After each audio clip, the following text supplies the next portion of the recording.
افغانستان میں امریکی اخبار کے صحافی کی ایک خونریز مارکے کے بعد طالبان کی قید سے رہائی اور چند روز پہلے افغان شہر قندوز میں ہونے والا نیٹو کا متنازع فضائی حملہ ان چیلنجز کی صرف ایک جھلک ہیں جو اوباما انتظامیہ کو پاک افغان خطے میں درپیش ہیں۔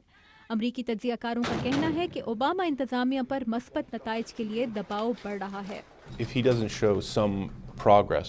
اگر وہ حقیقی پیش رفت نہ دکھا سکے تو ایسا لگتا ہے کہ ہم کسی نتیجے کے بغیر افغانستان میں دھنستے چلے جائیں گے۔ لیکن بعض امریکی تجزیہ کاروں کے خیال میں ابھی اوباما انتظامیہ پاک افغان خطے کے بارے میں امریکی عوام کی حمایت سے محروم نہیں ہوئی۔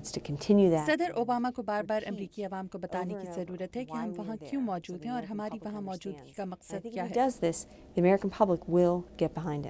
افغانستان میں صورتحال کی سنگینی کا واشنگٹن کے پالیسی سازوں کو اعتراف ہے، مگر امریکی کانگریس کی قومی سلامتی اور خارجہ امور کی ایک ذیلی کمیٹی کی سماعت کے دوران پاک افغان خطے کے لیے فوج میں اضافہ کیے جانے اور امدادی رقوم کے شفاف استعمال کو یقینی بنانے پر سوالات ایک بار پھر اٹھائے گئے۔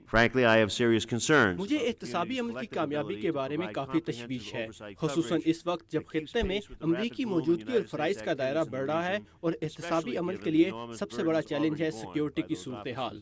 ادھر جنوبی اور وسطی ایشیا کے لیے امریکہ کے نائب وزیر خارجہ رابرٹ بلیک نے وسطی ایشیائی ملکوں سے افغانستان کے استحکام میں اپنا کردار ادا کرنے کے لیے کہا ہے اور پاکستان اور افغانستان کے استحکام کو ایک بار پھر ایک دوسرے سے مشروط قرار دیا ہے۔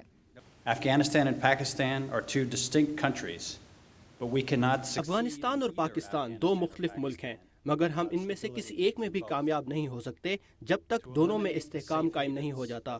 دونوں ملکوں میں دہشت گردی کی پناہ گاہیں ختم کرنے کے لیے ہمیں ان تمام وسائل کو استعمال کرنا ہوگا جو عالمی برادری کو میسر ہیں، فوجی، سفارتی اور ترقیاتی۔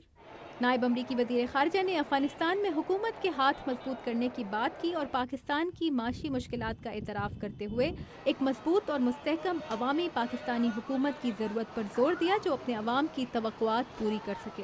A stable, constitutional, civilian-led government that provides for the needs of its people by delivering justice, education, healthcare, and economic opportunities will be instrumental in achieving these goals. Tabinda Naeem, Urdu VOA، Washington.